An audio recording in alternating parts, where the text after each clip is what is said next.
The big debate is whether or not Prime Minister was right.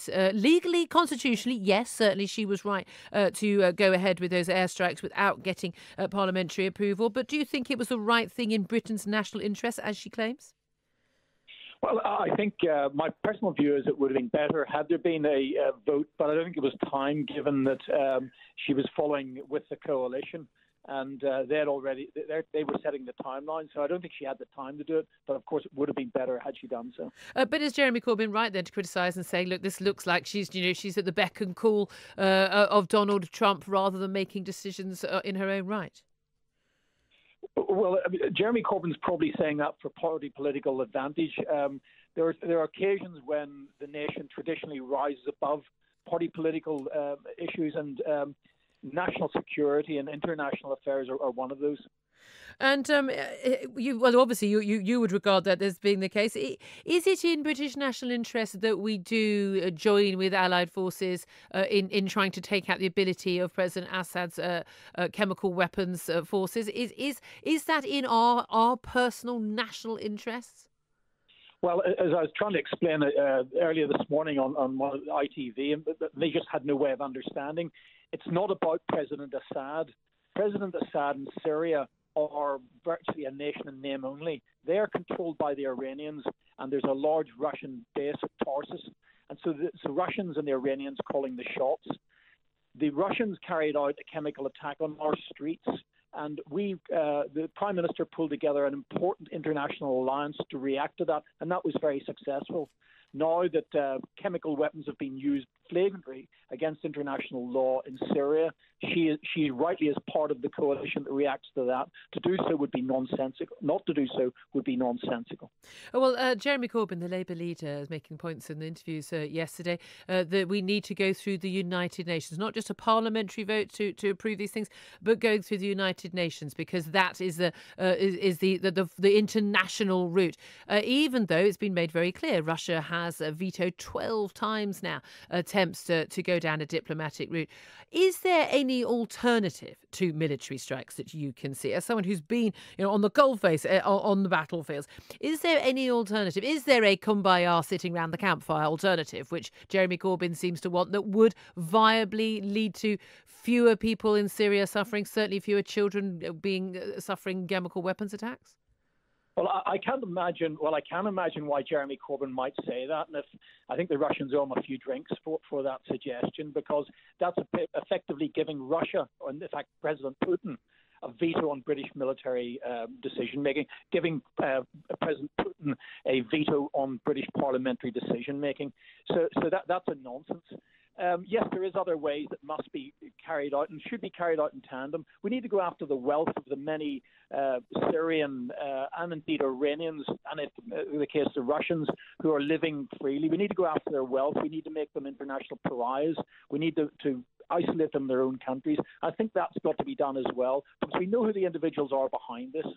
Well, I think it was the right thing to do to authorise the strikes which took place at the weekend, and many of us have been pushing the government to be firmer on this for many years now, as we've seen attack after attack rain down on Syrian civilians. So this was the right thing to do. It will be up to the Prime Minister to come to Parliament today and explain why. She, on this occasion, she thought that it was not appropriate to consult Parliament, because that clearly is the norm and the expectation at the moment. But with all of the debates around parliamentary protocol, other issues, we shouldn't lose sight of the fact that it is worth taking action to degrade the chemical weapons facilities that Assad has been used on many occasions throughout recent years, and we set that norm of the idea of consequences for the use of these grotesque weapons, which of course have been banned by the international community for nearly 100 years now, since the effects that were seen that they perpetrated on the battlefield of the First World War. And yet the argument seems to be from Jeremy Corbyn that unless Russia and China, other countries on the European Security Council, permanent members who always have a veto on such issues, we can't deal with these things internationally without their support. Let me read you a tweet that's just been posted by one of your Labour colleagues, Mike Gapes. He says, watched Corbyn interview on Marr again. It's the Andrew Marr show yesterday. Sorry to say, my party is led by a man who questions Russian responsibility for Salisbury, who rejects action to stop Assad use of chemical weapons, who opposes humanitarian intervention and gives Russia a veto on UK action, not in my name, he adds. Is this the case that we are looking at a leader of the Labour Party, a possible future Prime Minister at the next general election? The polls are changing at the moment, but who knows, all to play for. He came very, very close June last year. Who would genuinely not take any action in the international field without the say-so of the Russians and the Chinese. And what would you make of that?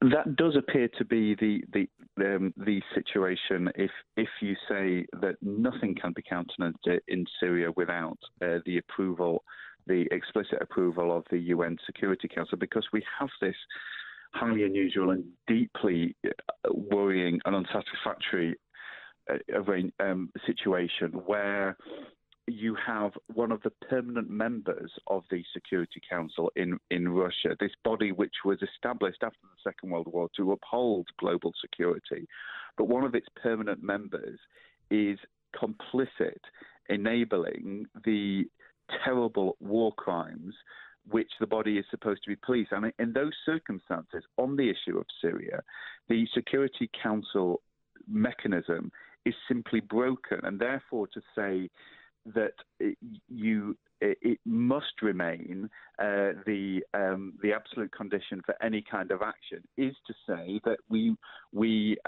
allow this Russia veto, and effectively we do nothing in the face of these atrocities. That is clearly not acceptable, which is why in these high unusual circumstances it was appropriate for the UK to look to its allies, in this occasion the US and France, to be able to degrade chemical weapons facilities. But we are in a bizarre situation where the doing nothing option while children are being gassed by their own government appears to be being put out as the moral argument, as the moral position of the Labour leadership, that wringing their hands saying we want peace, not war. The government are warmongers, acting outside of international law. Jeremy Corbyn yesterday on Marr, he questioned the legal case. There's a clear legal case, no question at all, in terms of the prohibition on chemical weapons. The moral case, no question at all, humanitarian, to save lives, prevent the ability of any of the Assad regime to actually use those chemical weapons in the future. And a simple practical case that the UN route has been vetoed by the Russians repeatedly. And yet your party leader, I know he's not a party that you voted for, but nevertheless you're still a member of this party, you're still an MP in that parliamentary party, is basically saying that standing by and watching children being chemically gassed by their own government, standing by and watching that is the moral case. How do you reconcile that and staying in the Labour Party?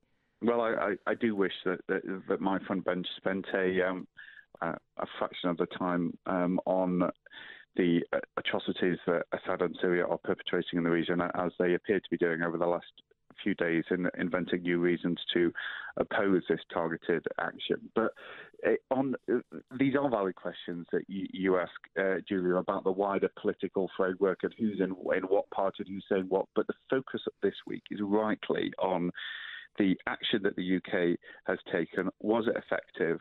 Will more be needed? And what is the broader strategy to alleviate the wider humanitarian crisis in Syria? Because, of course, chemical weapons attacks is only one of the means by which Assad has been killing his own civilians. He's been using medieval siege tactics for several years now, sealing off cities, allowing everyone inside, all the civilians, deliberately to starve to death. So there is more that we can be done, and all of those political questions, interesting though they are, need to take a back seat for this time, for this period.